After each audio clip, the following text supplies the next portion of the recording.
इसलिए जीवन में जब तुम्हें कुछ भी ना मिले तुम्हारी शक्ति से, तो हमारा मान लो आदि शक्ति माँ भगवती से मान लेना, वो सब कुछ देती है। संभालने की ताकत आप में चाहिए। लेकिन धनुष उठता कैसे भला? क्योंकि धनुष को तो शेषनाग ने पकड़ रखा था। क्यों तैयारी बाबा?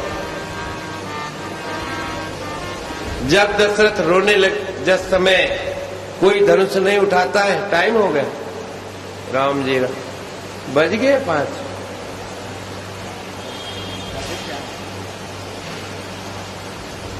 पता नहीं लगता मुझे टाइम का, लोग बताते हैं।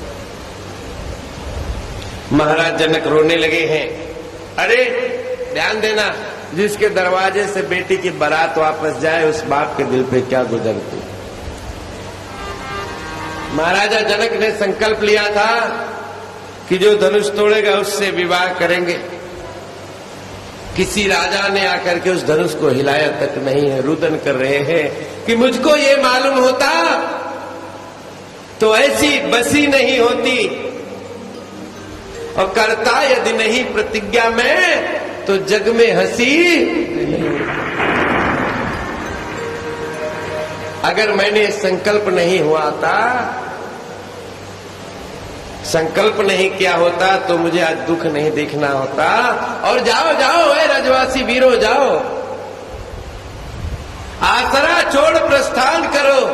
दुख हमको दिया विधाता ने, सीता सुकुमारी का विवाह लिखा ही नहीं विधाता। जाओ जाओ, तुम भी आज छोड़ दो सीता को पाने की। ऐसे लगता है कि मेरी सीता के विवाह ही नहीं लिखे। तो ध्यान देना, क्षत्रिय जो है ना बर्दाश्त नहीं कर पाता। क्षत्रिय का जो वर्ण है वो अगर नीचे सोया होगा ना कफन पे और नाक पे मक्खी आ जाएगी तो क्या मारूंगा तुझे पहले। आज रघुवंशी वीर है यहाँ पर, अयोध्या के क्षत्रिय बैठे हैं। लक्ष्मण जी को ये चीज सहन नहीं हुई कि क्षत्रियों को बैठते हुए भी आपने पृथ्वी को वीरों से हीन कैसे बता दिया। लक्ष्मण जी क्रोधित हो गए और कहने लगे रघुवंशी वीरों के होते अनुचित वाणी कह डाली है। कह रघुवंशी वीरों के होते अनुचित वाणी कह डाली है, और ये शब्द वज्र सा लगता है पृथ्वी वीरों से खाली है।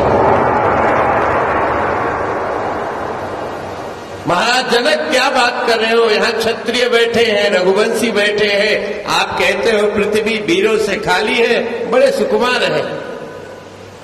और इतने नहीं, जल को थल कर दूं, थल को जल लाऊं, उतार के तारों को। जल को थल कर दूं, थल को जल लाऊं, उतार कर तारों को, और सुरमे की तरह पीस डालूं मैं पृथ्वी और पहाड़ों को। इतनी ताकत है मुझ में, और आप कह रहे हो कि यहां वीरों से हीन है पृथ्वी। फिर धनुष पुराना घिसा पिसा। जब मुझ में इतनी ताकत है तो फिर धनुष पुराना घिसा पिटा तिनके सा किस गिनती में है, और सैकड़ों कोस तक ले दौड़ू इतना तो बल उंगली में है। लक्ष्मण जी ने उंगली उठा दी है। और जब इस माहौल को विश्वामित्र ने देखा, तो मेरे मित्रों ये उसी दिन से उंगली पूजा में निषेध है, क्योंकि ये कभी दो काम के लिए उठती है, किसी के बुराई के लिए या फिर अहंकार के प्रतीक मानी गई। इसलिए इस उंगली की कभी उपयोगिता पूजा पाठ परमार्थ में नहीं, माल लेने में होगा लेकिन माला जपने में नहीं हो सकता।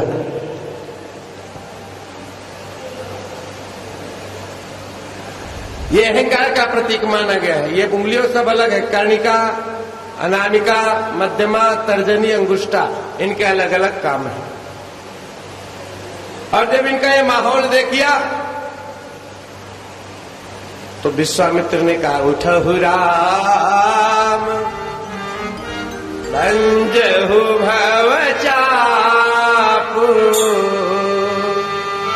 मेटहु जाय जनक जाओ, तुम्हारे होते हुए ये संभव नहीं है, धनुष को तोड़ दो और विवाह। भगवान ने धनुष को तोड़ने के लिए कदम बढ़ाया है। जनकपुर की सारी सखियों के आंख में आंसू नहीं, महाराज निराशा भरा हुआ है। इतने बड़े बड़े राजाओं से जब एक पल एक तिल के बराबर कोई नहीं हिला सका, तो ये छोटे छोटे सुकुमार कैसे होंगे? क्योंकि यहां विषय आस्था का है, विषय समर्पण का है। और लक्ष्मण जी ने इसी पैरों से, अपने शेषनाग ने अंगूठे से पृथ्वी को दबा दिया है। सिंहों दिशाओं में, दिग्गज दिशाओं में, सिंहों दिशाओं में, दिग्गज दिशाओं में राजत गुफाओं वहीं स्थिर रहना। सिंहों दिशाओं में, दिग्गज दिशाओं में, दिग्गज दिशाओं में वहीं स्थिर रहना। वहीं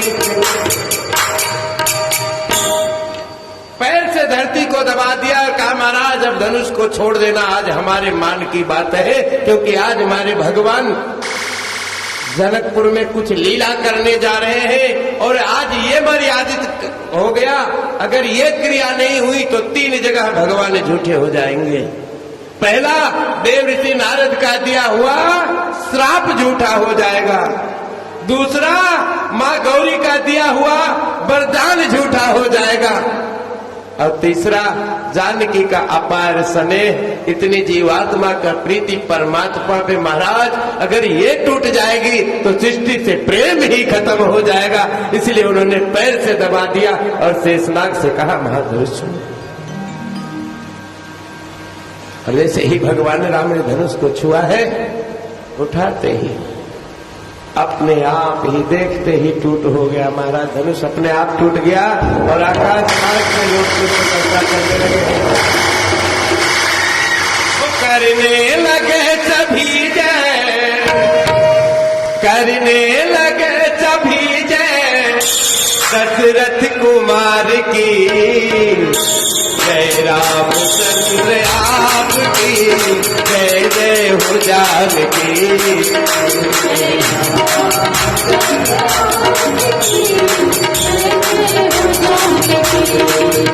वो करने लगे सभी जय, करने लगे सभी जय दशरथ कुमार के, जय रामचंद्र आपकी, जय जय हो जानकी।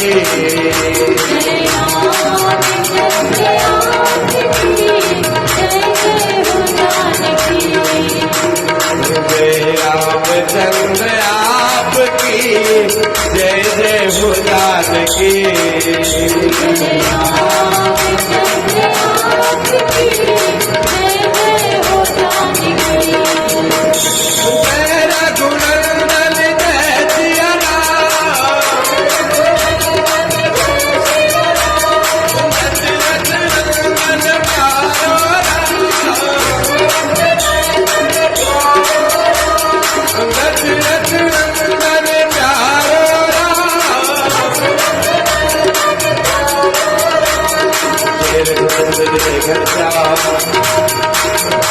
रघुनंदन जय घनश्याम,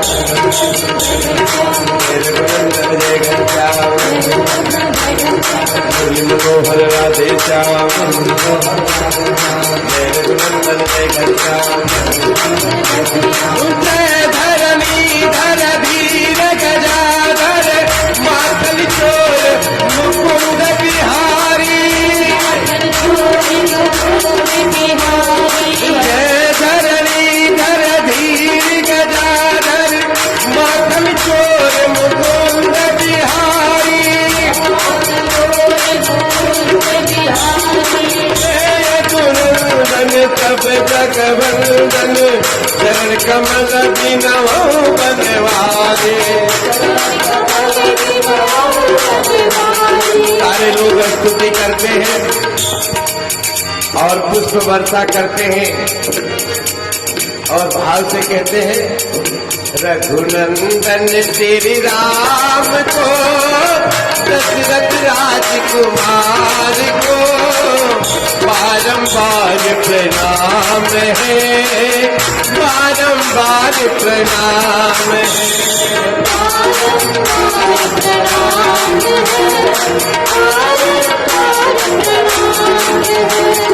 रघुनंदन सिया राम को, दशरथ राजकुमार को बारंबार प्रणाम है, बारंबार प्रणाम है।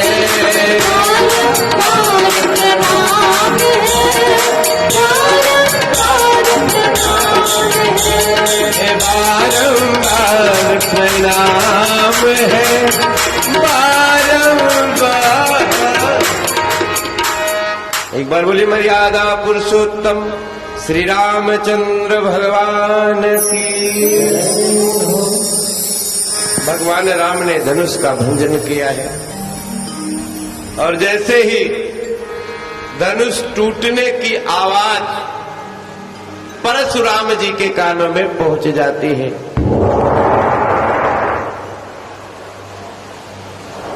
परशुराम जी को क्रोध आता है और भाग करके आते हैं, पहुंचते, अरे इस धनुष को किसने तोड़ा? जिसने भी इस धनुष को तोड़ा है बताओ अति शीघ्र।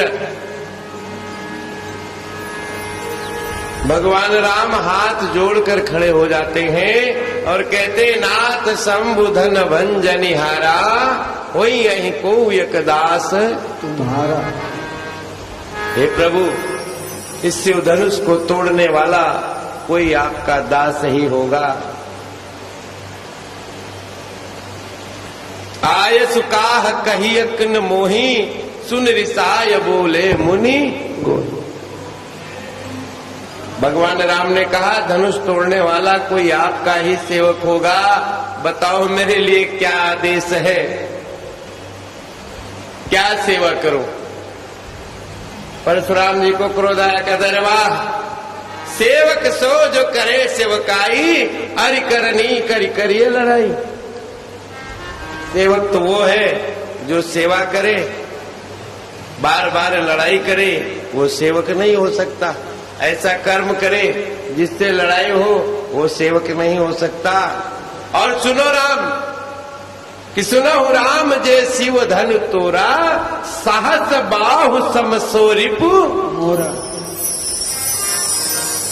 राम सुनो, जिसने धनुष को तोड़ा है वो सहस्त्र बाहु के समान मेरा शत्रु है। सो बिलगाव विहाय समाजा, नत मारे जय ये सब। जिसने ये धनुष तोड़ा है वो इस समाज से अलग हो जाए, नहीं तो एक के कारण सारे राजाओं की मृत्यु होगी। सुनि मुनि बचन लखन मुस्काने, अब बोले परसु धरहि अप।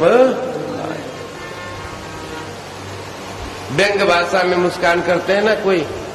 लक्ष्मण जी मंद मुस्कान करते हुए परशुराम जी की तरफ अपमानित होने जैसा, जैसे हंसिया भंग लग जाती है, व्यंग होती है ना, हंसने के तेरा